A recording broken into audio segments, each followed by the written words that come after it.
खुलुमबाय स्टुडियो आं Robin Basumatary BTR सरकारनि गुबुन मोनसे बाख्नायजाथाव हाबा हा पाट्टा गैजायै गं 500 नखरफोरनो हानि फोरमानलाइ गथायना होदों बिटिआर सरकारा।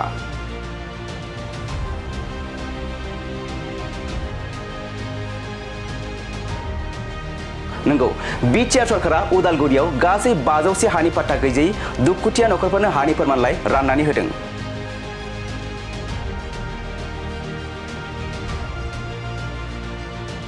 प्रमोद बर' दैदेननाय बिटिआर सरकारा जेरै खोथा होदों एरै मोनफा मोनफा गोबां खामानिफोरखौ मावबोगासिनो दं।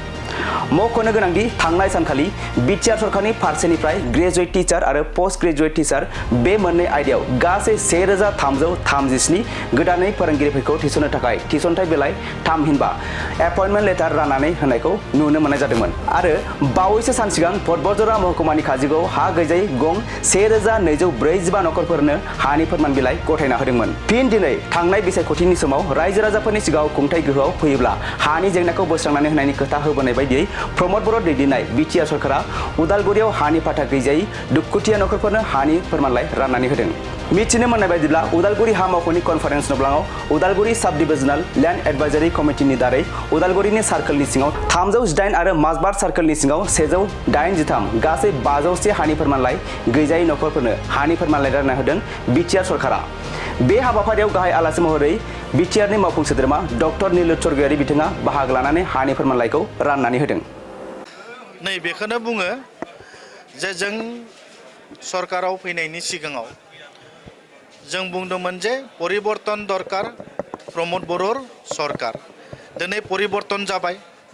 बिटिआर ओनसोलाव गोजोन फैबाय। बिटिआर ओनसोलाव गोजोन थासारि फैनायनि उनाव नैबे ओनसोलाव सोलोंथाइ बिथिंजों गोबां जोंनि गोरों गोरों लेखा गोरों आरो थाइसेबो थाखा फैसा लायाब्लासिनो जोंनि नैबे ओनसोलाव थानाय गोरों गोरों जाय बिथांमोनखौ जोङो मैया 1400 जन व्यक्तिनो एपइन्टमेन्ट होबाय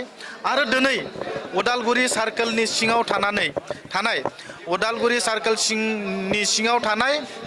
माजबाद सार्कल आरो उदालगुरि सार्कल बाहाय हानि कागज लेन्ड पाट्टा दिनै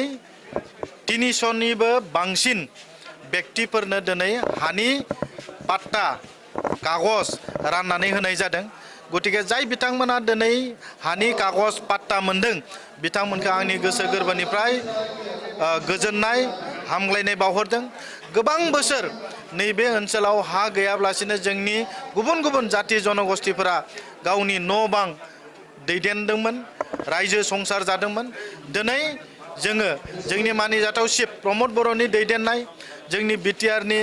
हानि माने लेन्ड एन्ड रेभिनिउनि EM रन्जित बसुमतारीनि दैदेननाय बेहाय दिनै जोंनि 3.5 बोसोर बुंनांगोन जोङो जे 1 बोसोरखौ जोङो कर'नानि थाखाय मावनो हायाखैमोन।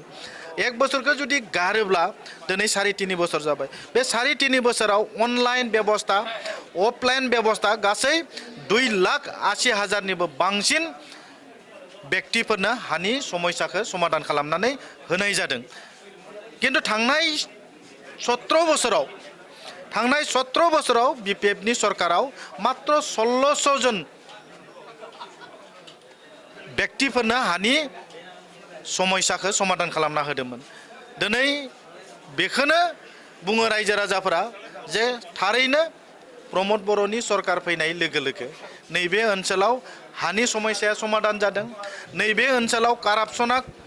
गैया जादों। नैबे ओनसोलाव थाइसेबो थाखा गैयाब्लासिनो साखरि मोननो हायो। नैबे ओनसोलाव प्रमोद बर'नि सरकार फैनाय लोगो लोगोनो गोजोननि थासारि फैदों आरो सोलोंथाइ बिथिं गेलेनाय बिथिं गासैबो बिथिंजों बिटिआर ओनसोला लासै लासै जौगाबोदों। गतिके आं थारैनो जोंनि मानिजाथाव चिफ प्रमोद बर' बिथांखौ साबायखर होयो।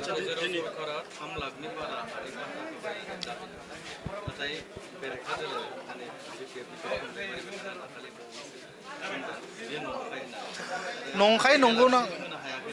नंगौना नङा मिशन बैसुमुति 1.0 मिशन बैसुमुति 1.0 बेहाय जुदि नोंथांमोना नायो जे बेहाय डिसप्ले खालामनाय मिशन बैसुमुति अखौ नोंसोरो जुदि दिनै बे एप्सआव बेहाय जुदि नायो 1 लाख मिशन बैसुमुति माने 1.0 बाहाय थांनानै बे एप्सआव थांनानै जुदि नायो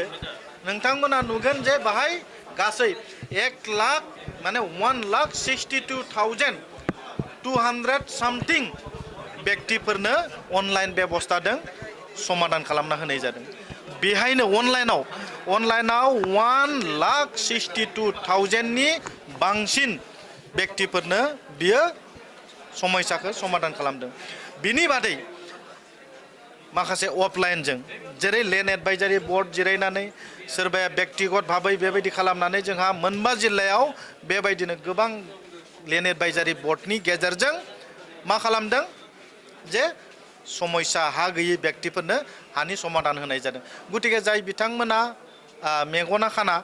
जाय बिथांमोना अनलाइन बेबस्था नायनो रोङा बिथांमोननि खुगानिफ्राय हायाखै हाया बेबायदि खोथाया ओंखारगोन गतिके बियो आं थगायनाय बाथ्रा नङा आं ओरैनो बुंनाय बाथ्रा नङा बियो प्रेक्टिकेल जे नोंथांमोना जुदि मिशन बैसुमुथि एप्सखौ खुलिना नायो अब्ला नुनो मोनगोन गतिके आंनि बुंनाया बेनो जे गोबां बेरेखा दोलोनि जि दैदेनगिरिफोर बिथांमोना सरकारनि मोजांखौ माब्लाबाबो बिथाङा लुबैया दिनै सरकारा गोबां नैबे ओनसोलाव जौगानाय नैबे ओनसोलाव हानि समस्या बेखौ समाधान खालामबाय थादों आरो फैबाय थानाय समावबो हानि समस्याखौ समाधान खालामगोन जे मिशन बैसुमुथि 2 बाहायबो दोङो दिनै जे पिजिआर भिजिआर जाय बिथांमोना गोबां बोसोर बाहाय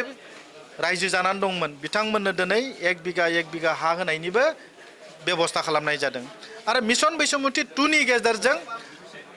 अनलाइन बेबस्थानि गेजेरजों हानि समस्याफोरखौबो जाय बिथांमोना समाधान खालामनो हानाय गोरलै मोनसे बेबस्था दिनै बिटिआर सरकारा खालामनाय जादों दिनै मोननै सार्केलाव होनाय जादों दिनै अदालगुरि सार्केल आरो माजबाद सार्केल बे अदालगुरि आरो माजबाद सार्केलनि गेजेराव जाय बिथांमोना हा गैजा रोङामोन बिथांमोननो दिनै 300निबो बांसिन व्यक्तिफोरनो दिनै हानि समस्याखौ समाधान खालामबाय आरो बिथांमोना दिनै पाट्टा मोनलांसिगोन किसुमान खेत्रआव हानि जुदि सोरबाया थाखा फैसानि लेनदेन खालामदोंब्ला आं बुंगोन जे सोरबाया ओरैनो बुंस्लायस्लाय जोंनो प्रुफ हो मोनसे प्रुफ हो लोगो लोगो जाय मण्डला हा फैसा लादों जाय सार्केल अफिसारा फैसा लादों बिथांमोनखौ जुदि जोंनो प्रेक्टिकेल जुदि जोंनो प्रुफ होनो हायो बिथांखौ जोङो 1 मिनिटबो बिथांनि साखरिखौ जों दोननाय नङा बेखायनो जोंनो जाय बिथांमोना प्रुफ होनो हागोन बे मण्डलानो जा सोरबा सार्केल अफिसारानो जा जों मालाबाबो बेखौ सहाय होनाय नङा बिथांमोनखौ जों मालाबाबो नायनानै थानाय नङा बिथांमोननि साखरिखौ जोङो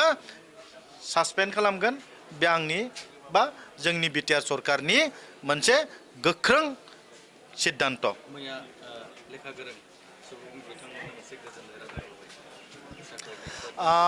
गोबाङा दिनै बजद दैखांदोंमोन थाखा फैसा माबा मोनसे लेनदेन जायो बायदिसिना नाथाय बिथांमोनाबो दिनै नोंथांमोननि आखाइजों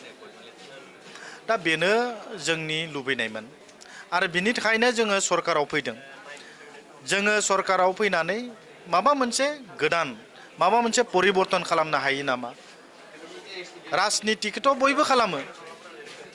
गतानुगतिक राजनिति खालामनो थाखाय जों राजनितियाव फैयाखै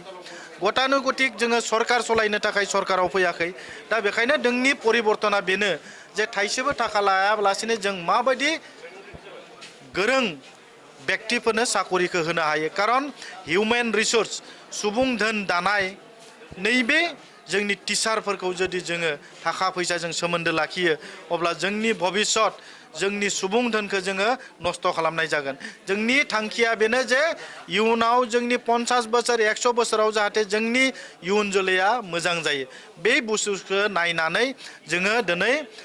जोंनि ओनसोलाव थानाय गोरों गथ'फोरखौ थाइसेबो थाखा लायाब्लासिनो बेबायदि साख्रि होनाया जोंनि थांखिमोन आरो बे थांखिया दिनै मोगथां महर मोनबाय जाय बिथांमोना